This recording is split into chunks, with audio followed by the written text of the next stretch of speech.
नमस्ते, राम राम, सत श्री अकाल, सबको मेरा प्यार भरा नमस्कार। मैं Shashi English with Shashi online YouTube platform पर आप सबका स्वागत करती हूँ। कैसे हैं फ्रेंड्स आप सब लोग? उम्मीद करती हूँ hope you all are good at your home and your studies going on very well manner. So friends, we discussed about the model. In previous class, I told you about the model of may, where we use may, and before that we discussed about the two models can and could. ठीक है, can उसकी जो है present है और could उसकी past form है। अगर आपने नहीं देखा है तो आप प्रीवियस वीडियो जाके चेक करिए कि कहाँ कैन का यूज होता है और कहाँ कुड का यूज होता है। फिर हमने मे के बारे में डिस्कस किया था कि मे का यूज कहाँ होता है। आज की क्लास में हम डिस्कस करेंगे माइट। मे की जो पास्ट फॉर्म है वो है माइट। अब फ्रेंड्स, माइट का यूज कहाँ कहाँ होता है वो देखिए। पहली बात तो मैं आपको ये बता चुकी हूँ कि मॉडल जो है वो वर्ब का पार्ट है। आप जाके जो है मेरे वीडियोस देखिए जहां मैंने जो है पूरी तरह आपको बताया है कि वर्ब कौन कौन सी तरह से होती है, कौन कौन सी टाइप की होती है। वहां मैंने आपको एक जो बेसिक जो इन्फॉर्मेशन है वो आपको वहां पर बताई है। तो आज की क्लास में हम माइट के बारे में डिस्कस करेंगे कि माइट का यूज कहाँ होता है। चलिए फ्रेंड्स, शुरू करते हैं आज की क्लास। Let's go. तो देखिए द यूज ऑफ माइट। अब पहला है यूज माइट का रिमोट पॉसिबिलिटी। देखो ऑब्वियसली दोनों में ही पॉसिबिलिटी मे में भी है और माइट में भी है, लेकिन उसका जब हम मीनिंग निकालेंगे तो वो एक सेल्फ अंडरस्टूड स्वतः ही अर्थ होगा। जैसे मान लीजिए इट मे रेन टुडे और एक हो गया इट माइट रेन टुडे। तो जब हम मे का यूज करेंगे वहां भी पॉसिबिलिटी है, लेकिन वहां की जो पॉसिबिलिटी वो हो गई स्ट्रॉन्ग। अगर हमने बोला ना इट मे रेन टुडे तो सामने वाला ऑटोमेटिक समझ जाएगा कि आज बारिश होने की पूरी पूरी संभावना है।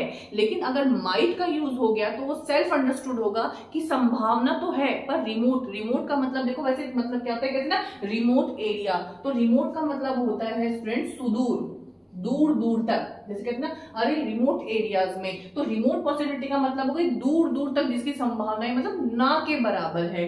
फॉर एग्जाम्पल, जैसे मैंने यहाँ एग्जाम्पल दिया है it might rain before evening, की आज शाम से पहले बारिश मतलब हो सकती है।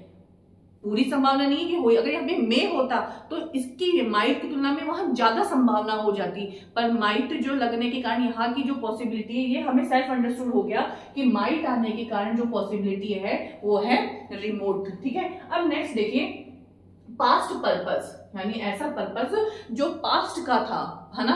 फॉर एग्जाम्पल देखो, उसको इसका बनाने का तरीका होगा कि पास्ट टेंस का यूज होगा, क्योंकि पास्ट पर्पस है पास्ट टेंस, और सो दैट या in order that. So that मतलब ताकि, फिर हम सब्जेक्ट दैट माइट। अब आप इसको एग्जाम्पल से समझिए। जैसे एग्जाम्पल है ही डाइड, वह मर गया। तो डाइड कौन सा टेंस हो गया, यहाँ पे हमारा सेकंड फॉर्म है तो पास्ट सिंपल। ठीक है, ही डाइड, वह मर गया। सो दैट, इस पर्पस के लिए, इस उद्देश्य के लिए। आया ना बात की पास्ट पर्पस यानी उस चीज का उद्देश्य, वह मर गया। अब सो दैट का मतलब इस उद्देश्य के लिए। किस उद्देश्य के लिए? अदर्स माइट लिव, ताकि वो जिंदा रह सके। जैसे हम कहते हैं ना कि सैनिक अपने देश की सुरक्षा के लिए अपने प्राणों को त्याग देते हैं ताकि देशवासियों का भविष्य सुरक्षित रहे। तो वहां पे क्या हो गया, पर्पस है। लेकिन जब पास्ट का पर्पस आता है तब हम वहां पर माइट का यूज करते हैं। जैसे for example Rohan worked hard, Rohan ने कठिन मेहनत की। सो दैट, ताकि, यानी अभी की बात नहीं चली कि उसने, मान लीजिए कि रोहन जो है किसी एग्जाम में सेलेक्ट हो गया, वो कुछ भी किसी भी पद पर पहुंच गया, तो हम कहेंगे कि भाई उसने इतनी मेहनत करी ताकि वो क्या कर सके, इस पद को या इस पोस्ट को प्राप्त कर सके। उस उद्देश्य के निहित उसने वो काम किया था। तो रोहन वर्कड हार्ड, रोहन ने कठिन मेहनत करी। सो दैट, ताकि ही माइट गेट सक्सेस, ताकि वो सफलता प्राप्त कर सके। तो आप यहाँ पर स्ट्रक्चर देख लीजिए, यहाँ भी कौन सा टेंस है, वर्ब की सेकंड फॉर्म है तो पास्ट टेंस है, यानी पास्ट सिंपल है। तो पास्ट पर्पस बताने के लिए भी हम माइट का यूज करते हैं। अब आगे देखिए टू शो हेजिटेशन, यानी जब हम कोई से हेजिटेशन कह लो, जैसे मैंने आपको मे में भी बताया था कि आप कोई परमिशन मांग रहे हो, उस परमिशन को एक तो होता है कि भाई मैं तुम्हारे ये वस्तु इस्तेमाल कर सकता हूँ, वहां आप उसे परमिशन। लेकिन आपको मान लीजिए हिचकिचाहट हो रही है मांगने की, मैं मांगू या ना मांगू, पता नहीं अगले को बुरा लग जाए। ये चीज मैंने आपको प्रीवियस मे में भी समझाई थी कि हेजिटेशन दिखाने के लिए भी जो है माइट का यूज होता है। जैसे might I borrow your scooter, कोई पर्सन से पूछा कि क्या मैं तुम्हारा मतलब स्कूटर लेके जा सकता हूँ, कुछ लेके, उसे हिचकिचाहट हो रही है मांगते हुए, क्या पता अगला बुरा मान जाए। तो जब कोई मतलब चीज हेजिटेशन शो करती है तो वहां पर हम माइट मॉडल का यूज करते हैं। अब आगे देखिए, as past tense of may in indirect speech, जब हम डायरेक्ट इनडायरेक्ट नरेशन बनाते हैं तो हमारा जो है मे है वो डायरेक्ट से इनडायरेक्ट बनाते टाइम वो मे किस में चेंज हो जाता है, माइट में चेंज हो जाता है। जैसे एग्जांपल देखिए, रीना सेड, रीना ने कहा, इट मे रेन टुडे, कि आज बारिश हो सकती है। अब यहाँ पर देखेंगे, अगर इस सेंटेंस में माइट आया है ना, आप एक बार ये भूल जाइए कि यहाँ पर हम डायरेक्ट इनडायरेक्ट की बात कर रहे हैं। पहले इसी सेंटेंस को, इतने से सेंटेंस को समझिए, इट मे रेन टुडे, है ना, इसका मतलब ये हो गया कि यहाँ पर क्या है,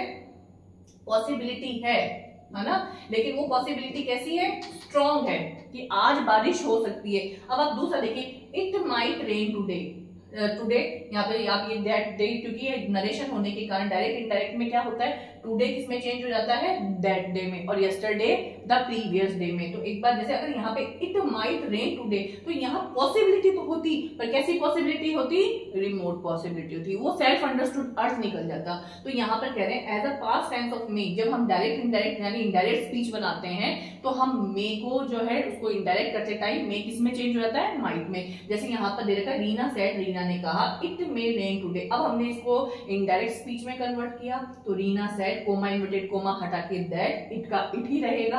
अब यहाँ पर मे किस में चेंज हो गया, माइट में, रेन आ गया। और टुडे जब हम चेंज करते हैं नरेशन के अंदर तो टुडे किस में बदल जाता है, दैट डे में। तो यहाँ पर भी हम माइट का यूज करते हैं। अब आगे देखिए, रिक्वेस्ट यानी निवेदन करने के सेंस में भी माइट का यूज होता है। जैसे you might do me a favour, request की क्या तुम मेरे लिए एक फेवर कर सकते हो। तो जब हम रिक्वेस्ट के सेंस में भी बात आती है तब भी माइट का यूज होता है। अब फ्रेंड्स यहाँ पर एक चीज देखिए, यहाँ पे ऊपर जहां मैंने पास्ट पर्पस की आपसे एक बात करी थी, यहाँ पर फॉर एग्जाम्पल अगर मान लीजिए यहाँ पर आपको माइट ना दिया हुआ आए ऑप्शन के अंदर और कुड दिया हुआ है, कुड, मान लीजिए माइट नहीं दे रखा है, कुड दे रखा है, तो आप वहां पर कुड भी करेक्ट होगा।